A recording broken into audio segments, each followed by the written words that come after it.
Spark it up right now. So It's Sunday night. This is kind of a simulcast here right now, as we're live on YouTube and Facebook. Oh, we as are? we start year 4 of the Digital to Dice podcast. Hard to believe, huh? It is. It's unbelievable that we've got 3 years under our belt, and now we're kicking off year 4 here in 2022. This started, was it 20? Well, 2019. We started in July 19. Yeah, so 19 to 20 to 21. Yep, so 4 here already. And by the way, the background is a live picture of the weather here. Yeah, that's a picture outside of our houses. Did you notice my background here? I got flames and devils and flames, and then I went Vegas and Kings. I went all the hot spots. And stars. You know what? This is episode 144, which is a gross, which perfectly describes the weather outside. Oh my gosh, yeah. It's 95 right now, and it's 6:30. Yeah, it is 82 up here and finally cooling off, and it's 80 degrees in here. It is bad. It is, yeah, and there's not enough Smucker's Jam for Willard to tell us the weather tomorrow morning. Yeah, well, it's supposed to be in the 80s tomorrow and cooling down, but here's the thing. It is the 3rd, 4th week in July. We still got another 7 days of July, and then August. If this was August, I'd be like, oh, come on, September. But no, it is really hot outside. And I was going to try to dress up and put on a nice shirt and a whole bit, but it's so hot here in the house, and it's hot everywhere. And we've had ACs going on. There's no AC on down here, but upstairs I've been trying to cool down the house. But anyway, so we don't want to keep talking about the weather, but that's why we were supposed to go on Wednesday, and then it was Thursday, then it was Friday, then it was Saturday, then now it's Sunday, and it's been 90 degrees plus every single day. And Friday, and now you've been baking over there because you only got that little portable AC over there. I got a portable, and which you can kind of, if you're watching it, behind the chair, and it just 80% of the time it keeps the room about 74, 75. I'm looking over right now, 80 degrees in here. Yeah, then that's brutal. Yeah, it's been high 70s over here. Yeah. So anyway, thank you, Jeremy Brooks, for jumping in here. Big Polly, thank you for coming in. Evening. St. Patrick, thank you for coming on. He does the Sports Sim magazine. Thanks for coming. Just released number 9. Number 9. Number 9. I forget which one it is, but yeah, he's been cranking those out, so that's kind of good there. So thank you for 3 great years over here, and we will and like I say, visit our website digitaltodice.com. We just revamped the website. It's got a few more fun things on there. We'll be adding to that as we get going on. Also, Digital to Dice over on Facebook. There's 1,100 people. Yep, 1,100 people. I remember we got excited at 200. Yeah. And again, if you'd like to help the show out here, it's purely voluntary. We know a lot of people did so last year, and some people are on Patreon. But again, this just helps us because now that we got 144 episodes, the thing is, it requires more storage space. Yeah, that's the thing, is that every time we put up a new episode, it chews up our storage space, and so we want to make sure that, because people actually new people who find us. Yeah, start with episode 1. Yeah, we want to go back and we want to keep them all up, and we'll talk about that shortly. But again, if you like to donate on PayPal, there's the PayPal there, paypal.me/icehog. That's the name of my company, which kind of funds all this here. And I also have a Venmo over here. And again, that's my business Venmo there. If you'd like to donate any amount at all that you'd like to donate to the show. Yep. We have a Cafe Press account. You can get some cool Digital to Dice gear. So we want to show that off, cafepress.com/digital to dice. And then again, we want to thank our Patreon members here. We do have a Patreon going, and we have people that are supporting us just a few dollars a month, and that really helps pay the bills over here. It really does. So we want to thank everybody that's been doing that. Let's see here. Who else we have in the chat room? We have Midlife Crisis stopping by. He just want to say congratulations. Supposed to be over 100 tomorrow. Wow, it's 100 with you. Wow, it felt like 100 over here. So, but it never really got there. So, but it's hot as blazes over here. It really is. And I'm actually looking forward to. I'm going into the hockey rink tonight. I'm refereeing an ice hockey game tonight. I'm actually looking forward to it. Yeah, in fact, I might get there a bit early and just kind of chill out, figuratively and literally. Steve Tower, thanks for coming by. There you go. Talking about the weather comes with age. Yes, happy anniversary. Yes, it's boy. I don't know what's more shocking, that 3 years zip by, or that it's been 90 degrees for the last 2 weeks. I don't know Just when we moved back to Vermont from New Mexico, we had a middle of the night flight from El Paso, which somehow reached Albany, New York via Dallas and Chicago. And so our plane took off at 3:30 in the morning. Now, in May and June of 1980, you might remember Mount St. Helens erupting, or Billy Martin, one of the two. Yeah. And but they had 20 straight days of 100-degree temperatures. Now, normally in the desert, when the sun goes down, the temperature plummets 40 degrees, just because there was nothing there to hold the heat in. On our way to El Paso Airport, there was a billboard that had a time and temperature clock. And so at 3:09 a.m. on June 5th, 1980, in El Paso, Texas, it was 104 degrees. Oh. It did not plummet that night. Now, it's true that a dry heat feels about 25, 30 degrees cooler. And so 100 feels about 75, 80. Compared to here in the Northeast, where it's just wet to go along with hot. But yeah, 20 straight days of that was just about. Yeah. Yeah. I got a friend of mine that that lives in Georgia, and I talk to him once in a while on Facebook, and sometimes he pops in on the videos that we do. And he used to post like the bank temperature down there, and it was like 104.7. I was like, what is that, a rock station? He's like, there no, you that's go. the temperature. So we used to always joke with him about that. That's the tip. So, so what do you want to get into? What have you been playing? I got a couple more comments up here. Okay. Brock stopping by. Hi, Brock. Congratulations for making it this far. We hope the next few years will be just as good. Yeah, we hope so. We hope it's going to get easier. You know, we hope that we're kind of up to speed and we're getting going here. We've done this a couple times, yeah. Yeah. I mean, and we'll talk about some of the things. We did talk about in the last podcast about like the last 3 years, wrap it up. So we'll talk a little bit about that, but we want to talk about going forward here in this one here. Mark stopping by. Thank you, Mark. Hi, Mark. Thank you. 3 years. Yep. New member here, Ben, coming by. I can't tell if he's playing a guitar or a guitar or some kind of crazy thing in that picture there, but it looks pretty cool. That should be on very cool. Should be on a Metallica album. It really should be. Congrats on the anniversary. Thank you so much. Let's see here. David stopping by. Hey. Thank you, David. Join the channel, the website, and D2D membership. Yeah, he's one of our Patreon. Thank you so much, David, for helping us out with the show. And Steeler fan coming by. How you doing, Matt? He's a big sponsor of Spiders Baseball. When we do our Spiders Baseball, we always have a good time doing Spiders Baseball here on the channel. The Buggy Whips. And actually, getting back to Steve Tower, he had a baseball update the other day, and he actually mentioned Spiders Baseball on his baseball update. So go check out Steve Tower's After Further Reviews channel over there, and he talks about some baseball. Think of it this way: we did the math once on the attendance for the Spiders in 1899, which I think averaged to 157 a game. And I think I joked at that point that my high school basketball program averaged more than that for the boys, maybe even the girls. Oh yeah. You, by the time that you're done with whatever project you're doing with the Spiders, may have outdrawn on YouTube what the Spiders drew in real life. That's pretty wild, huh? That's crazy. It was fun. It's fun doing the Spiders. It really is. And, yeah. I want to thank John, who just sent us $20 on the Venmo. Thank you so much. And again, the Venmo over here is this right here. If you just like to help donate to the show so we can pay some of the bills here. And again, PayPal is here. And then our Patreon here. We like to thank our Patreons who are donating a few dollars each month. Just to keep us going and keep the lights on, so to speak. And we're having a fun time, it's good to you doing. Thanks, well, Matt. Steeler fan. Robbie, thanks for stopping by. Hello, Robbie. Yep. Now this is going to be a regular podcast too. So we're just reading some of the comments here off of YouTube here. So what we like to do on some of these special events is record the podcast and do it live at the same time. So while you're watching live, it might be kind of weird because we're going to be podcasting. And if you listen to the podcast, there's some things you won't see here. So just bear with us as we try to have fun tonight as we get going here in year 4 of the show. Let's do just a quick rewind of 3 years. What are some of the things that stick out to you over the last 3 years?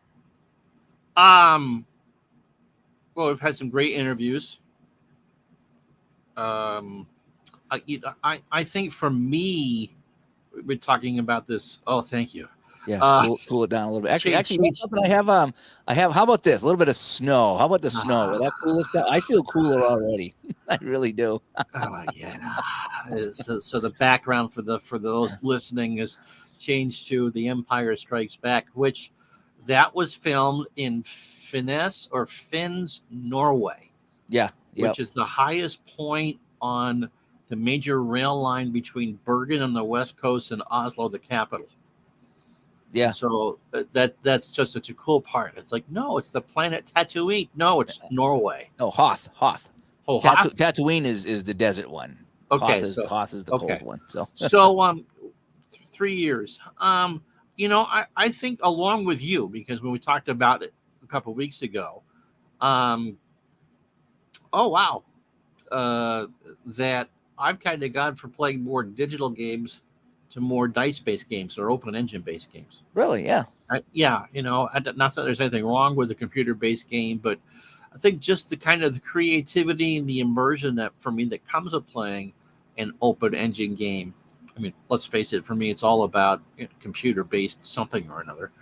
I've kind of rediscovered that because of the show, just because of what you talked about and what other people have talked about. And so I guess that would be, the one big thing would be that. Yeah, I think for myself, trying out other games, giving games second chances. As we talked, I think the biggest thing was growing as a gamer. Oh, us absolutely. growing and maturing, and there's things that we kind of dissed, or I dissed, or you dissed, or we both dissed, kind of. And then when we get into it, or I get into it, let's say, I really enjoyed the game. It's like, holy cow, I gave this game a second chance, or I gave this game a fair shake, or whatever it is, and I find myself really enjoying it. And I can list a handful of games that I kind of was like, yeah, I'm never going to play that. That looks stupid. That looks too hard. Or that looks like it's not fun. And then I got my hands on it. I was like, oh my gosh, these are so fun. Yeah. I got to honestly say that in the last 3 or so years of doing the show and playing the different games, and then the one thing that this show has done is it's really opened us up to a ton of games that at least myself, I never would have. Oh, no, absolutely. Because I mean, not only are new games getting created by new people all the time, excuse me, but there's some games that I didn't know much about, that after doing this and talking to people and seeing what people play, I investigated, and I found a whole vein full of games, and I'm mining these games, like and all the ores coming out, and the little cave drilling reference there. I was playing a cave game today. That was kind of fun. Wow. And I found there's the whole game, all these different games I never would have found if I wasn't doing the podcast. And conversely, we talk about these games, and we've introduced people to a whole bunch of games that they never would have known. So, so for me, it's kind of, like I say, growing and trying new things, and being more patient, and giving things a second chance, and not being so quick to dismiss a game, So, so that's kind of what it was with me, and we've met so many great people along the way. Oh, goodness gracious. We've talked to so many people along the way, whether it's, we have them on the show, or whether we talk to them on Facebook or on the text line or anything like that. We've met a lot of really, really great people in this industry, and we continue to talk to them on a regular basis, Between game creators and those who've done magnificent replays, to some Hall of Famers, and to the last interview we did was from the WHA book, Scott. Yeah. Yep. Scott. Yep. And probably introduced him to this type of gaming. Mm-hmm. There are people who deal with this stuff all the time and may not realize these games exist. But what's neat about that interview was, here was someone not in the gaming world, had no idea what we were all about, and we contacted him and talk about his book for an hour here on the show. And unbeknownst to him, there's a handful of people who have already purchased his book to look up WHA stats to play in their replay. And this is something he probably never considered. No. He probably never considered someone's playing a WHA hockey game and wants to know who played in the game and what the teams were. He's just doing it for nostalgia, for, just to have a complete history of it. And here's our community. And like, boy, this is a great resource. And so that was a fun conversation.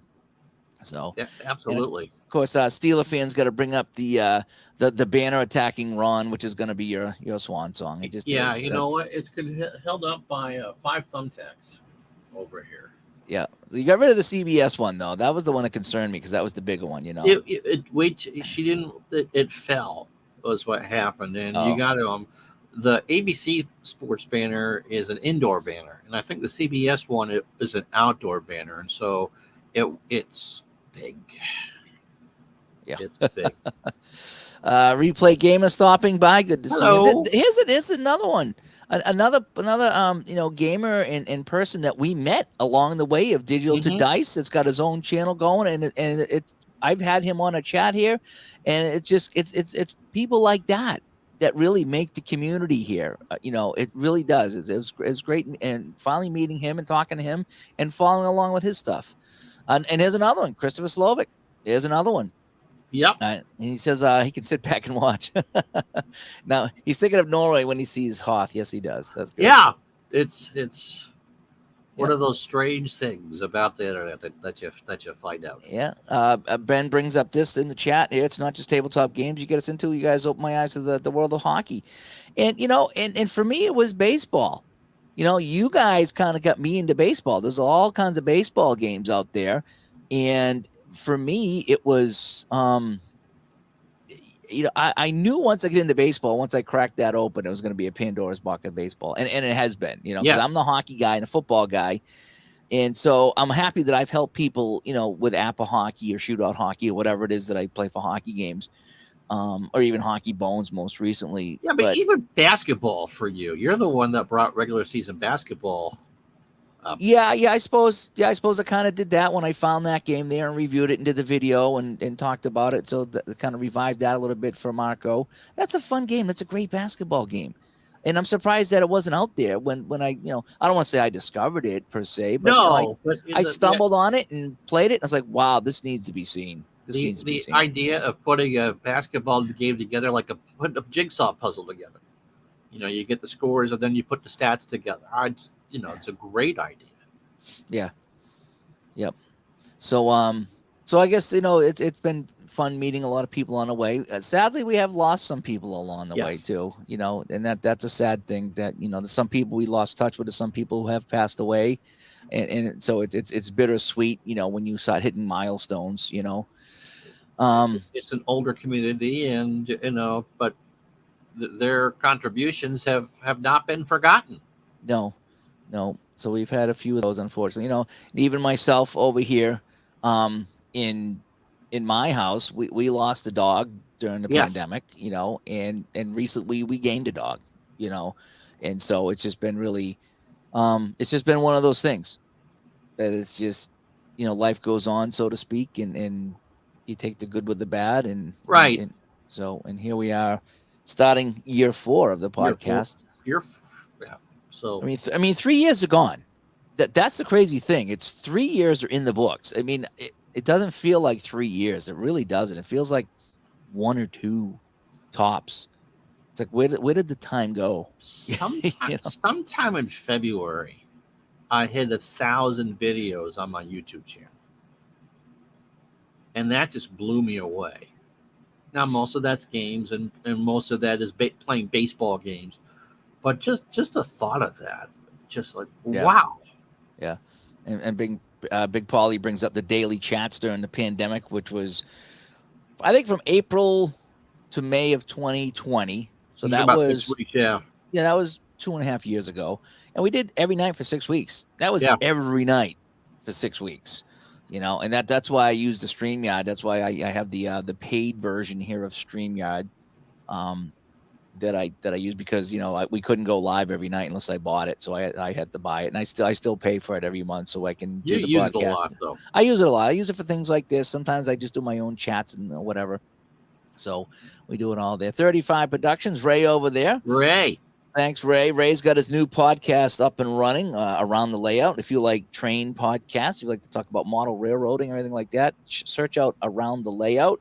That is his brand new podcast. He's been at that a couple of months now. So yes, he has. So, I mean, that's It's not anything new. I mean, it's new, but it's not brand new anymore. So he's been doing quite well with that. In fact, he was looking at he's using Spreaker as well. He's looking at statistics. He's doing better than we were after 10 episodes. He's More getting. people into model railroading than there are these type of games. You wonder, because he's like reading off his stats. I'm like, holy cow! It took us like 70 episodes to get up that high, But so congratulations to him.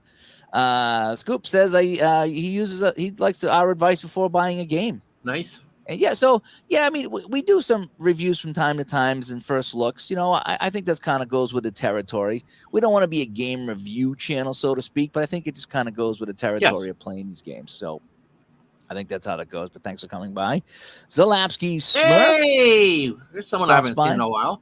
To say congrats, thank you there, Mr. Smurf, for stopping by. Jeff Hunter stopping by. Hi, Jeff. Thanks for coming by here in year 4. And Steeler fan was collecting some of his father's belongings that he met his wife's son, and he turned out he played Stratomatic in the 70s. That's kind of cool. Oh, that's great, Matt. And they want to get together and play some games. So that's a great story there. Glenn stops by.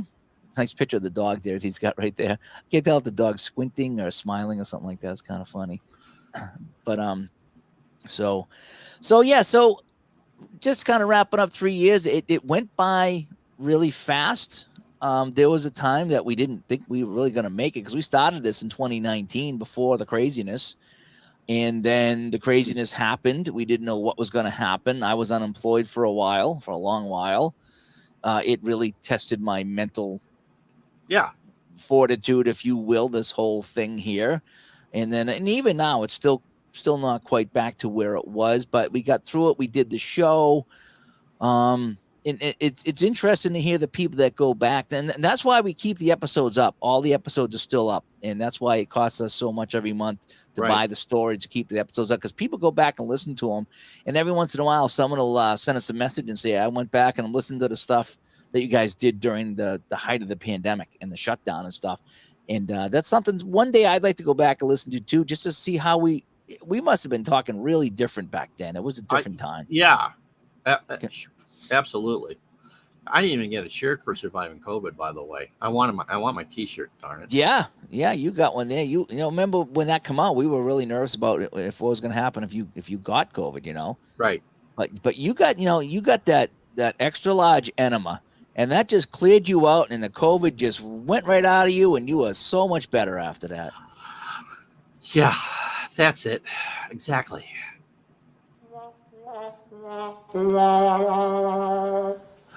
I got my enema from Aunt Becky. The Aunt Becky. That we did Aunt Becky back in the day. She'll make an appearance from time to time. No, she really will.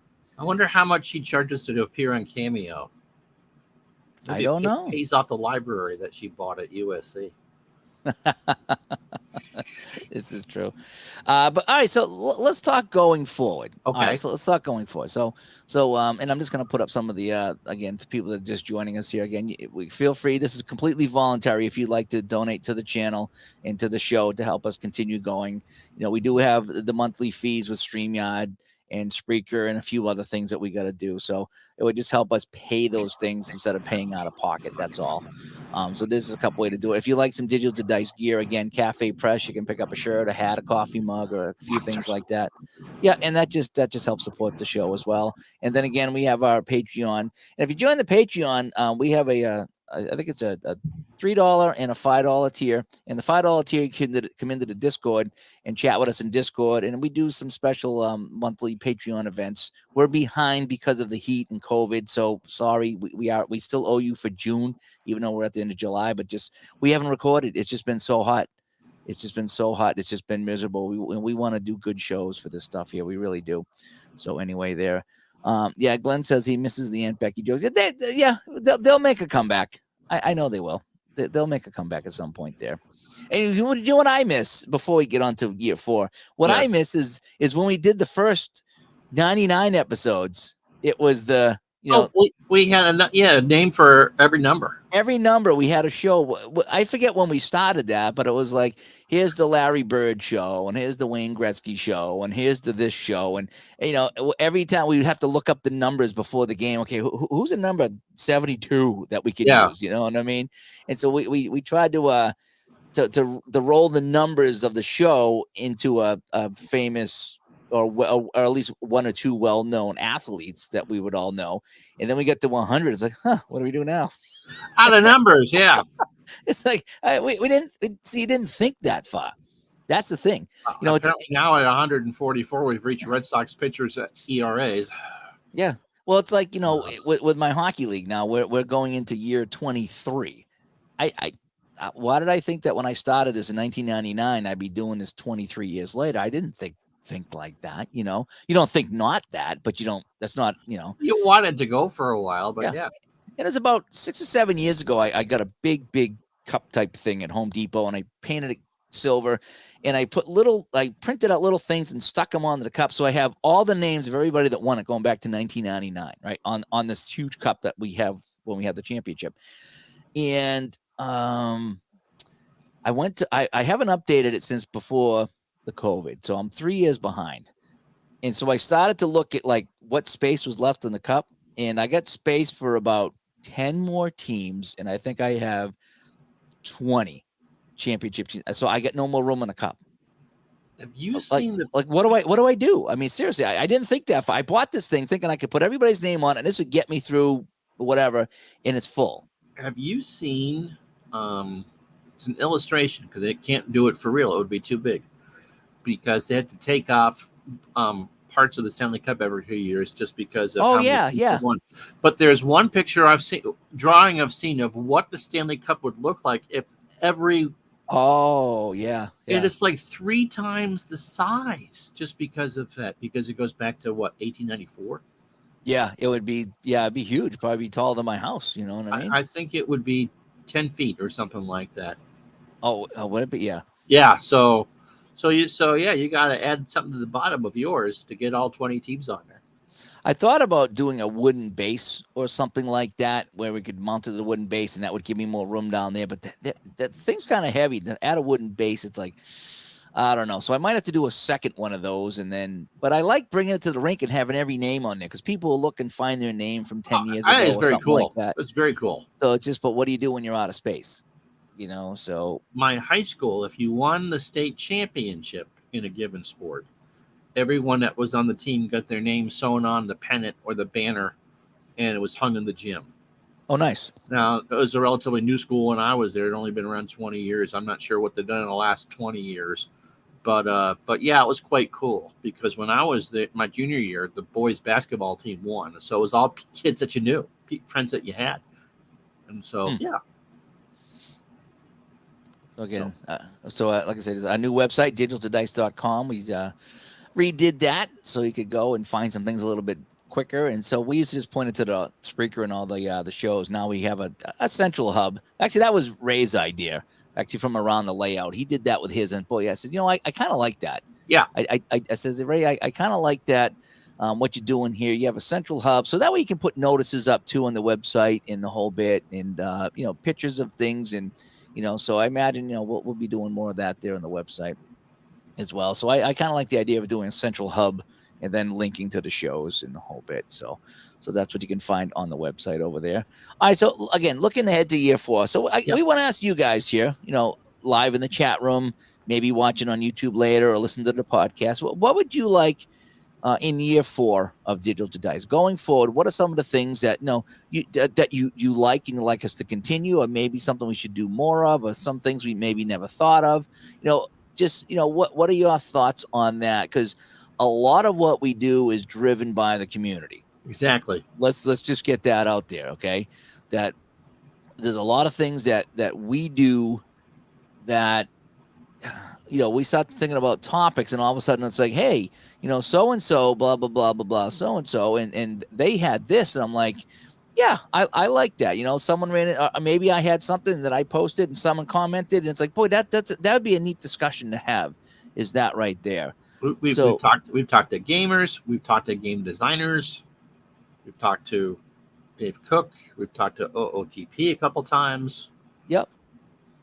So yeah, so we'd like to know what things you would like more in the future. I mean, we try not to make it a game review channel. Although if we do get a game, we do like to talk about it because that's kind of important. And that And I know we have our own YouTube channels and our Twitch channels that kind of handle a lot of that heavy lifting and stuff, and it's easier for that. But we do talk about that stuff on the show. I'm trying to think going forward what I would want to add or change to the show. Um, I think I like the idea of adding more of the community people, getting them on the show and getting their stories. Because as great as it is getting the developers on, we get a lot of feedback when we have, I don't want to say our regular Joe on. That's not a fair assessment. But when it's just somebody like us who just plays the games and hasn't really designed much or whatever, that excuse me, and they tell their story. And we get a lot of feedback because sometimes the story is the show, how they got from A to B, or what their particular thing was. That makes the show, and it kind of goes off in a direction that we weren't expecting. It's like, wow, that was fantastic, only because of our guest. Yeah, I enjoy the authors, just because. Yeah. Those were fun because you didn't know how they were going to approach it. I mean, our Spiders guy plays these games, so he kind of knew what he was getting into when we interviewed him. But yeah, because you never know what. Go back to the Steve Tower interview. I didn't realize that he did not grow up playing these games. That he came to these games kind of late. Right. Oh, okay. And so those sort of stories.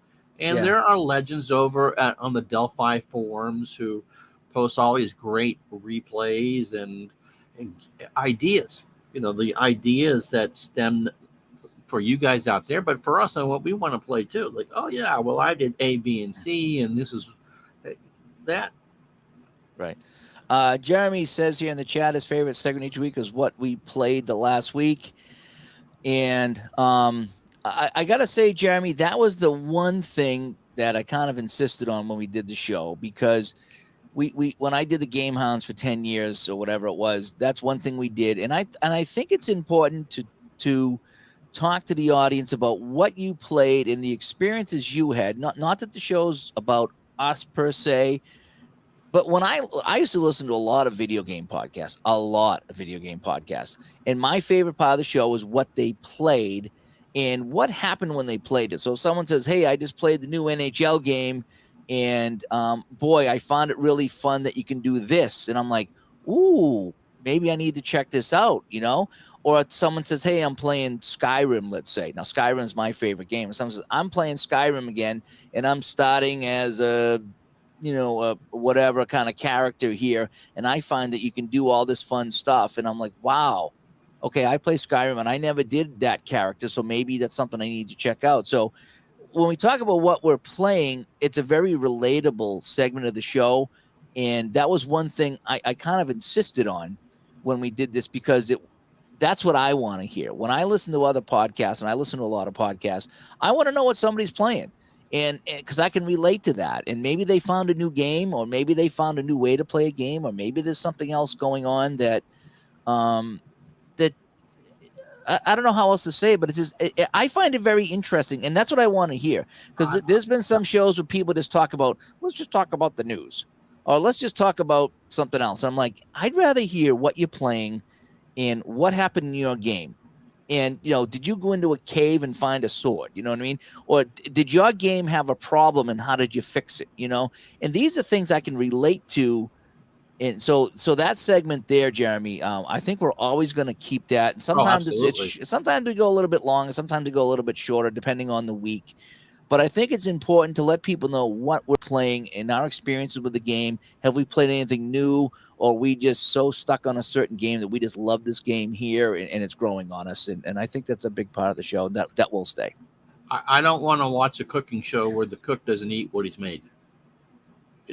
That's a good way of putting it too. Yeah. If you're making pasta, if you're making pizza, I want to see you eating some of the pizza, even if there's pineapple on it. And But the wife upstairs is watching on Facebook there. no one's on. But that's it, Sharon. Sorry, Well, Mimi. I think we're mostly on YouTube. We're on Facebook too, but I think most of the viewers are on YouTube right now. And so yeah, I think kind of again that's a good way of putting it. Yeah, because we play these games, right? And so we're not just talking about them; we're playing them. And that's something I didn't think of there, but that's a really great way of putting it. I mean, there's a couple up in Ontario that does a cooking show that Sarah and I will watch every once in a while, and at the end of it, after he's made the dish, they eat it. And so it's all food that you like, and I think you want to be if you're doing a show like this about a hobby, you want to be hands on with it. Yeah, and that's a really good point because how many times have you seen a reporter show up somewhere and cover a story and they don't have any idea. Oh. They're reporting on it, but they don't have any idea what's going on, whether it's a sport or whether it's an event. And it's just kind of like his so-and-so are coming in and all the makeup's on and he or she has the mic and, hey, let's go here. And I'm going to pretend I know everything about this. And I don't know. I really don't know anything about it. And it's so clear that when they're interviewing somebody that they have no clue. Like the producer's done his or her homework, but the reporter is just there to look pretty. And it's... Yeah, no, we're pretty hands-on with the stuff we play. And most of the time our topics come from the community or something that happened in our game. Where something will happen with Ron's game and he'd be like, man, this, that, good or bad, and we talk about it. Or me, something happens good or bad. It's like, wow, Ron, I started playing this game and I'm blown away by it. And we need to talk about, first impressions, last impressions, so all these topics happen while we're playing these games. Let's see here. Sean comes in. Thanks for coming by, Sean. Enhancing your card and dice and digital experience and interacting in the community along these lines. Yeah. So, this part is what we're going to do. Yep. We're going to continue to do that. We want to continue enhancing our experience. In fact, growing as gamers. I don't think if I didn't do this show, I would not be playing. Definitely. 75% of the games I play now are because of the show. You and I definitely get out of our comfort zone as far as what we would play. And the show pushes us to do that. Absolutely, because I can't get on here and say, guess what? I just played Hockey Bones all week. And I just played Strat PC basketball all week. Great. That was fun. So we have to be pushed to play other things so we can talk about it on the show. It's kind of it's the good and bad though, because sometimes I really want to play this, but man, if I don't play something else, I'm going to have nothing to talk about, and I need to really spread it around and play different things so I can get the different experiences. I read a lot. I read. Are you going to do a podcast on reading? A podcast on reading. It was the best of times with Gardner for the last 3 years. On page 82, I broke down in tears on page 82. You remember the episode of Friends when Joey reads Little Women? No, I didn't really watch that show. And so Joey, the kind of the dumb male character on the show, Mike from the Truck, how are you? They got him to read Little Women. And apparently the lead character in Little Women doesn't make it to the end of the book. Oh. And so there's a couple scenes when Joey realizes that they're going to old yeller this female character. She died. So, yes. Oh, that's too bad. Anyway, back to the chat room. Replay Sports Channel says, congratulations, Ron and Dave, on 4 years of deal to that. Yep. Well, it's 3 years, but we're starting 4. We're starting our 4th year. And I think technically we are in year 4, right? Because I think it was right about this time, 7/22. Yeah, mid-July was our 4th year. Anyway, to get back to the reading thing, is that I read through the Delphi boards almost daily. Oh, nice. And so to get ideas and new games and see how Ice Hog behaves with his fellow gamers on hockey boards and all that. I like to follow along on the Delphi too. When someone's playing Hockey Bones, and I just started playing that, so I'm kind of really active on the PT Games Delphi group, and they're playing a Cleveland Barons replay, and I'm following that. I go in there and I follow along and I read it and I chime in and I say, oh, this is great. And Dennis Marouk scored with 10 seconds left to give the Barons the win the other night. And I'm following along. It's like, that is great, because it's a game I enjoy. It's a team that was, they're gone now, but I enjoyed watching the Seals go to the Barons. And it's just fun that someone will play a team like that, something that I'm interested in, Let's see here. Oh, let's get back to some of the things here. Lower, slower, board gamer. Tabletop Chris. Yep. I've been watching them playing with IDs. They've been playing some really cool Yes, stuff. they have.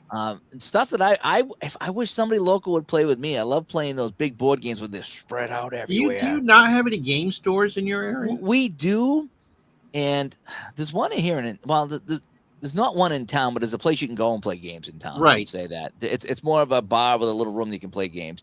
There's one across the street from Hockey Town, and they have events once in a while.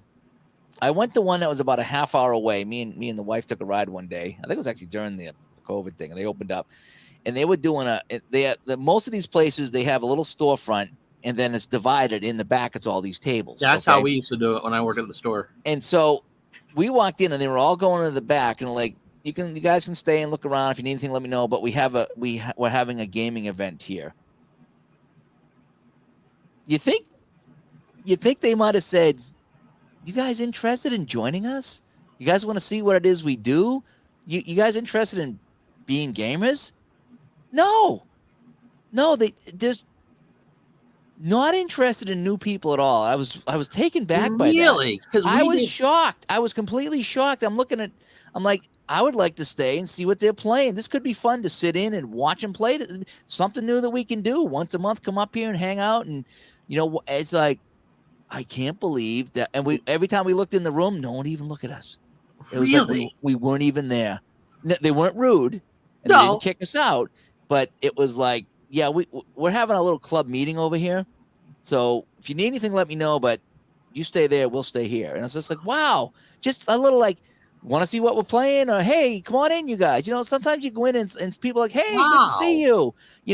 It was not that way at all. It was just like, wow, we weren't even there.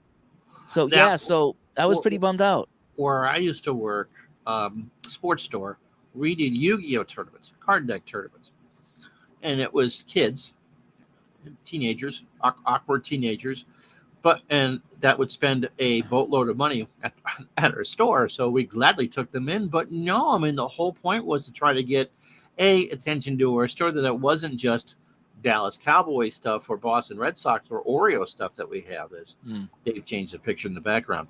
But again, to just try to build that community. And after a while, you knew the 20 kids that would come in. Every once in a while, there'd be a new kid or a new teenager that would do it, and they all helped each other. But I can't imagine. That's the whole point of just doing that. Yeah, I thought for sure that we were going to be there all day watching them play this game, and it might have been kind of fun, even if we didn't play, just to watch and learn. I would think so. I thought it was really kind of crazy to do that. Jeremy says he likes the weather talk. He likes hearing about the weather. As stupid and as boring as that sound, we did that on the Game Hounds. It was fun because they were in California and I'm in Boston, and so we would compare weather. And their weather was always like 68 and nice, and my weather was 91 day and snowing the next. So they got a kick out of that. But yeah, I think it's just fun. Just it's not. We don't do it all the time, but it's just a talking point. Hey, what's the weather out there? We're hot. We're cold. We got a thunderstorm coming in. It's just. I don't know. It's something we do real quick, and I think it's just kind of fun. Yeah. To talk about that. Tommy Ball Game stopping by. Would it be possible for once a month, say, if you guys do a live head-to-head game like Strat Baseball or AC Baseball Live? Yeah, we had talked about that. We had talked about doing that. Whether it's on the channel or whether doing a Patreon event or something like that. We did talk about playing some games head-to-head. In fact, we were supposed to do something. I said last week. Yeah, we were supposed to play some golf last week, and that fell through. But we'll definitely do something like that. I tried to make up for it by playing golf with Ron and myself, the created players, and was it ASG Golf? Yeah, I think ASG is what I Golf. did. I ASG won. Golf. Yeah, Ron actually won. He's 2-0. He's beat me now in both events. I haven't even swung a club yet, and I've won. Yeah. I let the computer play Ron the last time, and that was kind of fun. Jeff's stopping by. Good evening, guys. How are you? Congratulations. Thanks, Jeff, for coming by. And all right, so Steeler fan comments here. I like hearing how you guys get into the hobby and when. Maybe you could try doing short interviews with regular community members, not necessarily creators, and feature some of their stories. Yes, that's what we talked about. Some of that. We've done some of that. We're gonna do more of that. We're gonna get more people on. And again, that's what my buddy Ray does with Around the Layout podcast. He talks to just people who do the layouts with their model trains. That's a hands-on type of deal. What do you feel about the hand wiring, this and that and the other thing? So. Yeah, so I really like to talk to people like that, And I think we should take full credit, Dave, for getting Tebow in the Hall of Fame after his interview with us. Yeah, we'll get to Tebow in 1 second. So Glenn writes Uh-oh. in, Dave, if you had a ball game where a team scored 28 runs like Toronto did against the Red Sox the other night, you jumped on to talk about, yeah, that was not, I was sitting there in bed with the AC on because it's just been so hot out. And someone on Facebook said something about the Red Sox being a joke. And then someone else put 25. I'm like, that can't be 25 runs. And I went over to Yahoo Sports on my phone. It was like, yeah, it was 25 runs in like the 6th inning or something like that. I was like, holy cow. Yeah, that was just a nutty. They happen, And here's one of the things. Now, if you took those teams and tried to replay that game, you would not get 25. You'd never get it. That's one of those flukes. And we all love doing that because I know I've played the Wayne Gretzky Mickey Mouse game where the Oilers beat the Devils 13-5. I played that, and the Devils almost won it. The Oilers got 2 late goals to win it by 2, I think. But the Devils were winning that game. In a game that they gave up 13 goals, that didn't happen. So someone's going to try to replay that game when that season comes out, unless it's already out on something. And it's not going to be anywhere close to 28. No, you can never do that. And YouTube versus Facebook. There you go. Mike from the truck again. Oh, he's back on YouTube. Yeah. The feed on YouTube is much better than the feed on Facebook. It's just kind of how it is. So if you're watching on Facebook, you might want to zip over to my YouTube channel, Dave Gardner Videos, and check that out. And here's the man we were talking about. There you go. Jill Stebo, great run of 4. Keep up the great show. Thank you. Thanks to Dave for everything I do for the community is kind of what he wrote in. Is that right, Ron? Is that right? No, it says all. All? Did he say all? I thought all. It said Dave. It said Dave. All. No, it didn't. Go ahead. So Tebow was inducted into the Apple Hall of Fame. That is fantastic that he get in there. Yeah. And again, it was him. It was him that got me in back into Apple hockey. Yes. Because I had played a little bit of Apple hockey and having fun with it. And then all of a sudden it was his video and it was Ron pointed that out. Ron's like, Dave, go check out this video that Tebow did. And I was like, okay, what's up with that? And so I checked it out, and he was doing a hockey video for Apple Hockey, and just how he did it, a couple of things that I was hung up on made so much sense. And I was like, I got it now. I got it. That makes so much sense now. I get what he was going for, and the things that hung me up didn't hang me up anymore. And then I took that and I just kind of ran with it. And then I get back into the game and I started enjoying the game. And so, yeah, it was Tebow that got me into the Apple hockey and back into it and the whole bit. In fact, it was Tebow that sent me Apple baseball. And I think he sent me some Apple football too. And I started playing the Apple baseball and I was like, wow, this is great. And so then I ordered, a couple more seasons of Apple baseball. And now I'm playing Spiders baseball and Apple baseball at $18.99. So, yeah. So again, the community has really helped us, learn new games and get back into it. And that's the great thing about talking to the people in the communities, because they're going to have different experiences. And how many times Hockey Unreal, who's probably going to listen to this, Hockey Unreal saying, Dave, you got to try Hockey Bones. You're going to like Hockey Bones. I know the videos confuse you, and I know it looks confusing. Hockey Bones is easy. You're going to really like Hockey Bones. And he kept saying that and saying that and saying that until finally I said, okay, I'm going to pull out the directions. And I read them one night, and it says, wow, these are really not as bad as I thought. And I played it, and in 10 minutes, I'm like, I had 90% of the game down in 10 minutes. I was like, wow. Yeah. And he just kept on me about Hockey Bones, and it worked out really well. So that's the great thing about the communities. Everybody supports each other. You might not like the game now. Maybe you will down the line. And there's been a few people that said, hey, I didn't like this game, and I started listening to the podcast, and you guys were talking about it.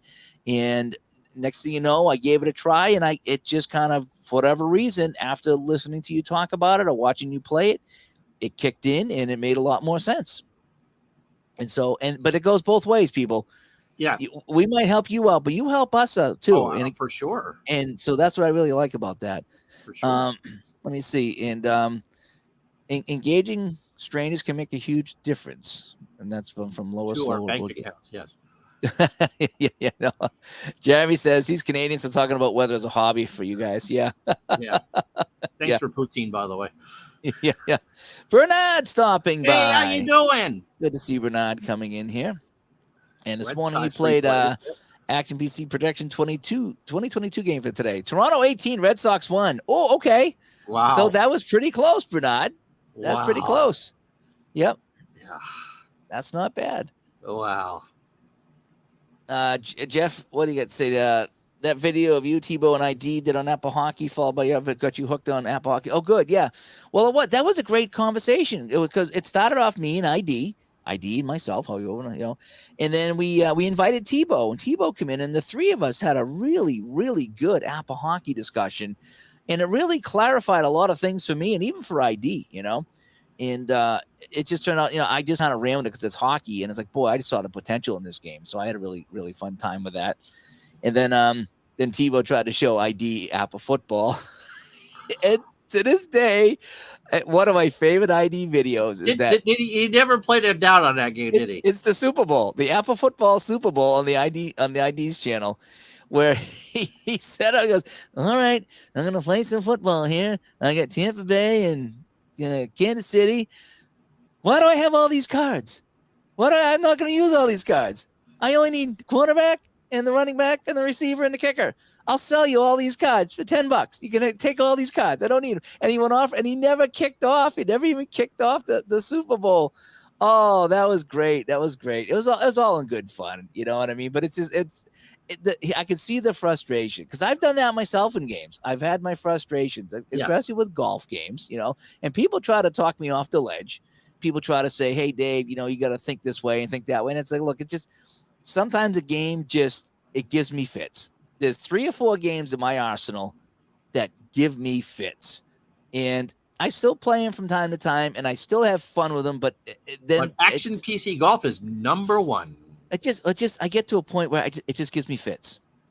It does. I just like, wow. This is just frustrating the heck out of me, and just the fun factor. We had a show on the fun factor, and the fun just went out of this game all of a sudden, And it's not necessarily the game. Maybe it's something that I did or whatever, but whatever it is, it just gives me fits, and it just happens. But I still go back and I play it. I still do. And people get mad at me when I go on my rants. They're like, oh, blah, blah, blah. It's like, it's all right. That's what happened. The fun got sucked out of the room, and whatever it is, And Tebow says he mentioned in Atlanta that we were a big inspiration to the videos. Oh, that's awesome. Thank you so much. And yes, it was one of the all-time great rants. And he loves Apple football, Tebow says, but he says it was a good rant. And it was. You think that ID and Hal Richmond are on each other's Christmas card lists? Well, ID gets rid of the seasons, and then he comes back and he buys them again, and then he did. Was it wash, rinse, repeat? Yeah, exactly. So, but anyway, yeah. So we'll see what Brian says. I'd like to know, how did you two meet and start this journey? Okay, that's something we've talked about that a little bit before, but we'll go over it again. What ended up happening was I was still playing video games back in, was it 2018? I think it was. Yeah, we met. Yeah. And had we started the show when I come up to see you? You came up in September of 19, so we had just started the show. All right, so we had, because we were going to record a podcast. Yeah, that's right. I remember that. We'd done the show for about a month. Okay. So what ended up happening is, I think it was back in 2018. I was looking to, I was getting away from video games because I just couldn't do them anymore. My hands just don't play video games that good anymore. And so I ended up, I remember I had, what was that football game there? You played football mogul. Football mogul. So I played football mogul. It's like, well, this is fun. I want to see anything else like it. And I picked up Action PC football. And I had a hard time. I couldn't even figure out how to get the game. I didn't know that you were supposed to click on the C to turn it to H. I kind of jumped in without reading the directions, thinking I could just figure it all out. And so I was trying to learn how to play Action PC football, and I went to YouTube and watched some videos. And it turns out Ron was in the middle of a project or a replay, and he was live a couple times a week doing it. And so I would tune into his channel, and I would watch him play the football game and talk about it. And I'd ask questions about this and that and the other thing because I was kind of frustrated with it. And he's like, oh, here's all you do. You do this, you do that, the other thing. So I got it up and running, and I would try playing with it in the whole bit. And every time he would go on with that game, because that's something I was trying to learn, I would go in and chat with him. And then he had the video the one time, and he said that he was off safety. Oh, there was, but I'm saying before that. Oh yeah, you did the video. You were talking about the channel, and you're not sure, what direction the channel was going in. You didn't want to shut it down, and I ended up sponsoring his channel for a little while. Yes, you did. I said, let's talk about hockeytournaments.com sponsoring your channel, and just do a quick read or something like that. And I don't have much money, but I can give you something if that helps. And so he started doing that, and we started chatting, and then I don't know. We just kind of hit it off, and we exchanged emails and just went back and forth like that. And then we started chatting on Facebook a little bit, or Gmail Hangouts or whatever it was. Gmail, I think it was, yeah. And then in the spring of 2019, I started a video series of Digital to Dice, and you can still find those out there. I think I did 3 or 4, where I just talking about my journey from playing video games to rolling dice and playing sports sims like Action PC and things like that, and how different it was, but it's all new. It was like Christmas morning, because all these games are here that I'd never played, and some I never heard, a lot I never heard of, and I was just enjoying the thrill of it all. And so I was just cataloging my journey there. So it'd be fun to look back in a couple of years of how I made the transformation. And then somehow during the summer, we started talking about doing a podcast. And he said he'd do a couple episodes and see how it went. And we did a couple episodes, and it kind of went pretty well. I think we clicked better than we thought we would. Yeah. It just kind of, after the first couple of shows, it was, we weren't stumbling over each other. We weren't tripping over each other. It didn't feel awkward. It just went pretty well. And then we just kept doing them, and we didn't know where it was going to go. Let's just keep going. And we just kept going and talk about it and this and that. And then we got some feedback, and it just kind of grew. And every day we had new listeners, and we look and check on Spreaker, and it's like, oh, we had 20 listens. And next thing you know, it was 100 listens. And next thing you know, it was 300 listens. And it's like, holy cow, this thing is just kind of growing. And but that's how we met. And then we were doing the show for about a month, and I took a ride up to Vermont to see him. Actually, it was Labor Day weekend, I think. Yeah, it was Labor Day weekend. So it was September of 2019. Yeah. A gas leak, so there was no hot food the night you got here, because there was they could cook. Yeah, we got to the hotel room, and I called him up. He's like, I was going to take you downtown, but downtown shut down because of was a gas leak? Yeah, it was a gas leak, or a gas was shut off or something. No, a construction crew had pierced the gas pipe. Yeah, so there was a lot of places that couldn't serve food. So we Labor Day weekend, is full of tourists. Yeah, so my wife and I ended up just going down to the hotel dining room, because we're like, okay, this is great. We'll just go here, because we can't go out because downtown was shut down, but the dining room at the hotel was still open. And we're sitting in there. Next thing you know, it filled up. And the waitress is like, sorry, we're kind of slammed because downtown shut down, so everybody's coming here for food. And I was just like, holy cow. Usually the dining rooms are pretty empty at a hotel, but it was full that night. But they got it fixed, and the next day we went up to his place and met him, and went downtown and had some lunch and poked around and did some touristy things down there on Church Street. And I remember I went back to the hotel, and I brought my Stratomatic hockey. So I had an older version of Strat hockey I bought off of eBay. So we went to his place, and we played a little bit of Strat hockey. You got a steal out of that. Was that like a second-year Strat or something like that? I mean, you've got... Yeah, I got 2 teams. I got Toronto and Pittsburgh from 77, 78. Yeah, those are the original 2. And I think I paid $20 or $25 for this thing. Yeah. It wasn't that expensive at all. And that's just, so we did a live show from his place. It was kind of funny. That was a Saturday night, so we did like a 20-minute live show from his place. We both got on camera at his place, and then that was it. I ended up going home the next morning. My diverticulitis was really bad that weekend. It was like really bad. In fact, that when I went home, I had to go back to the doc. That's how bad it was. But that's kind of how we met. I took a ride up there, and I definitely want to get up there again and and hang out again, and we'll play something as well, and the whole bit. But we had good weather that weekend. I do remember that. It was gorgeous. Yeah, you're right there on the lake, so that's kind of nice. Yeah. So anyway, that's kind of the story of how we did it. Face the wrong way.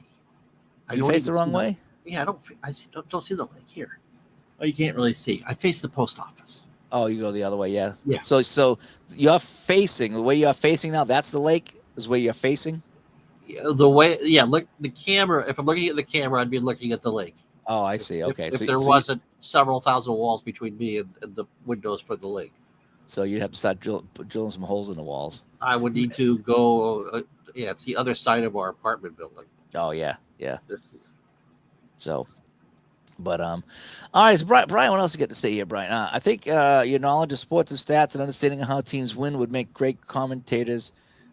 We would make great commentators for real sport. Have you thought about doing a real sports show? I really don't watch enough real sports to do it.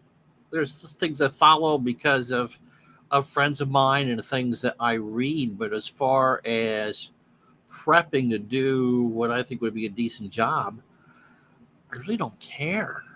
I think would be the thing. I mean, yeah, we could probably pull it off. You sit there and read football stuff or read hockey stuff or whatever. Yeah. But I don't. I think I've watched one basketball game all season. That was Game 7 of Celtics in Milwaukee, and no, I don't think we would do it justice. I don't watch a lot of modern sports, so to speak. I mean, I do the play-by-play for the hockey, so that I do real sports. During the season, I do a lot of junior hockey in high school or whatever else is needed. Sometimes football games as well. But yeah, to sit down and say, hey, let's talk about the Red Sox or the Bruins or the National Football League. I don't follow along enough. In fact, even at night, I like to listen to Sirius XM Sports Talk at night, and I'll listen to CBS or whatever the things are. And they talk about all the players. I just don't know them all. I just don't follow it enough. I used to do a golf show a few years ago, and that was fun, but that required a lot of work, and there's only so much you could talk about. But then again, when you get to real sports, there's a ton of people who talk about real sports. So you just kind of... Let's just say a bad suggestion, O'Brien says, do a pick 'em show, keep track, and see who wins at the end. That would be something like we could do. We might do some of those for football season. Do a football season thing, or maybe even in playoffs, baseball playoffs or whatever. Say, so who do you think's going to win this series? And we'll talk about it on the show. Yeah, it could be kind of fun. I know a lot of radio stations and stuff do the pick 'em stuff, and they keep track. You legally bet on games in Massachusetts yet? Not yet. I think that's coming though. And I hope they do. I miss playing. When I was a kid, I played the football card. It was, I play $1 or $2. I never bet big. Maybe $10. That was a big bet for me. And I picked the 4 teams, and I think I won twice out of how many years I played. But it was just fun to sit and watch the game. That's what fantasy sports is now. Your fantasy football is your legalized gambling now. Exactly. And I don't understand why I can put $5 on for someone throwing 4 touchdown passes, but I can't put $10 on the Giants and 5 points. I mean, really, what's the difference? Yeah, I used to like picking against the spread. I did. I used to like saying, okay, it's New England and the Jets -2, or Washington, Dallas. Because even. I probably would be more inclined to watch some of the things I don't necessarily watch if that actually had quote unquote a skin in the game. Yeah. Yeah, and I wouldn't bet. I'd bet $10-20. I'm not a big better. I hate it. But it's just for the fun of it to go and throw $10 down and see if I could get 4 teams. I would absolutely do that.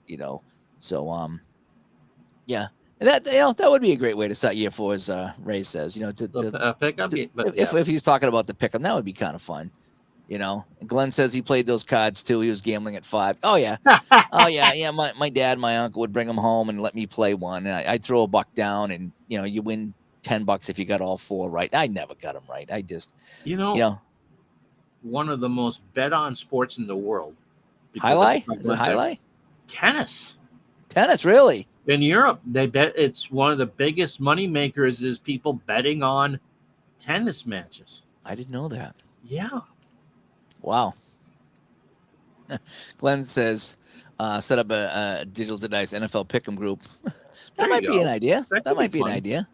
Yeah, that could be kind of fun as a little group project. I used to do that. I would do the football and the fantasy hockey on the Yahoo, I think. And it was just to pick them. And there was no prizes. It was just for bragging rights. And then when fantasy football came along, it just nobody wanted to do my little fun thing. They wanted to throw $20 in and win a big fantasy trophy, you know. So Ray was talking about My your alleged treatment for COVID with the extra large enema that oh yes, nobody knows that trick. Nobody knows that trick. Enemas get rid of COVID so Hey. fast. That's what Aunt Becky said before she hit me over the head. And Glenn says he bets on tennis all the time. Oh, okay. Because Glenn plays the dickens out of time travel tennis. It's such a great game. That's a fun one there too. And move to Michigan. Everything's legal in Michigan. That's what we hear. Yeah. So, Tommy, ball game. Do I still play ice hockey? How often? And if you do, is it the most fun sport to play? Let me see. I still play. I play roller hockey twice a week, and then I ref the same time. So I'll play, then ref, or ref, then play. And once or twice a week, definitely once a week, I referee ice hockey. So I don't play ice hockey anymore, but I do referee. In fact, tonight I got to referee a game tonight as well. It's an odd Sunday night for me, but I'm more than willing to go into an ice hockey rink tonight. You think? Sure. It's still 93 degrees outside, and it's 7:36. That's how bad the heat is over here. So, of course, we've been holding off on doing our year 4 kickoff show because of the heat, and we picked the hottest day to do it. We just ran out of time. The day I got married, I think, was the only 85-plus degree day up that summer. Oh, really? Yeah. John says he used to go to Vernon Downs horse racing when he lived in New York. Upstate. Yeah. Well, Saratoga started their season. We used to. I used to go to the dogs. We had some dog racing around. Here. Up in Raynham, right? Or down in Raynham? No, Revere. Oh, Revere. And then Seabrook, New Hampshire. And I go, and I couldn't pick a dog to save my life. You know what I mean? But pesky Pole stopping by here. Gambling? Did I hear gambling? I'm a gambling degenerate. I grew up with a bookie who worked in my grandfather's basement. My grandfather would get a piece of the action. There's no gambling. Is Ron watching Shoresy? No, we need to get Ron watching Shoresy. It's a very funny hockey show. The more you watch it, the funnier it gets. It's just that type of show. But so great suggestions here on what we're gonna do in year 4. I think definitely more talking about what we're playing, more doing new games, maybe small game reviews or reviews as we kind of do. And we just talk about the new stuff there. We definitely want to do some playing head to head, or at least playing co-op, or whatever it is we got to do to play and do some things like that, whether it's on Patreon or whether it's on YouTube or something like that. Anything to do with the gaming there. I mean, because like I said, we do, and Ron brought up the great point earlier that we eat what we cook. We play these games. We're not just reporting on them. We're not just, people on the outside talking about it. We actually play these games. And so that's something when we talk about, and we talk about what we play, and I think that's important. We talked about, you can tell, like, if you ever go to a video game channel on YouTube or something like that, you can tell the people that don't play them. And they're just reporting on them and reading a script. And then you can tell the people that do play these things, and it's a huge difference. And I think that because we do play all the games and we talk about them, that I think what we do is a very relatable show. And we'll get comments all the time about, I had the same thing happen to me, or here's how I did this, and things like that. So I think it's important for us to do. There's a zillion different ideas out there. And there's no... Because if you watch YouTube videos, just the highlights or whatever, something's going to spur you. Yeah. In fact, I watched something last night, and I thought of you. Okay. They talked about the worst offense in NFL history in the Super Bowl era. And I immediately thought of you when I watched it. Was it the 77 bucks? Yes. Yeah, I saw that. I saw that. It is like, wow, because everyone talks about the 76 bucks and how bad they were and all the knee injuries. I didn't realize that. But there's a KTO, I think, is a channel. and he did 15 minutes on the 77 Bucks. Yep, And they I were had actually no, worse. Yep. it's kind of like when you talk about the 73 Dolphins, that they were probably better than the undefeated 72 Dolphins. But because they went undefeated, people talk about 72. I had Right. no idea that the 77 Bucks were actually worse, noticeably worse on offense than the 76 Bucks. Yeah. Yep, it was, and I didn't realize either. And I watched that, and I'm Yeah, like, "Holy cow! He's making a lot of sense with the points that he's bringing up here." So, and the yeah. 74 Falcons weren't that much better. But Brian says he'd like to know a little bit about more us growing up in families and stuff like that. It's like, yeah, I think that would be more of a Patreon thing.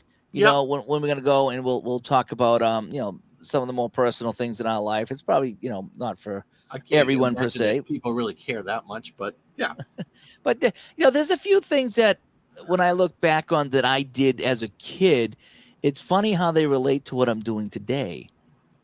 yeah, Like I because used to play different sports games with the little action figures. yeah, I've been doing this for 40 some odd years.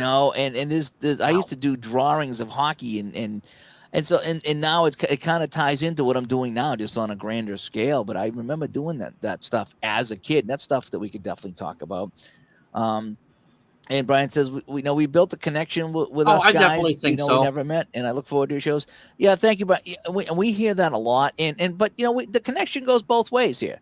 It's because I've listened to podcasts before, and I've listened to the host, and you listen for years of a podcast, and you do feel like a connection with them, and every now and then you talk to them on an email or something like that, and so you develop a relationship with them, and we get that. We haven't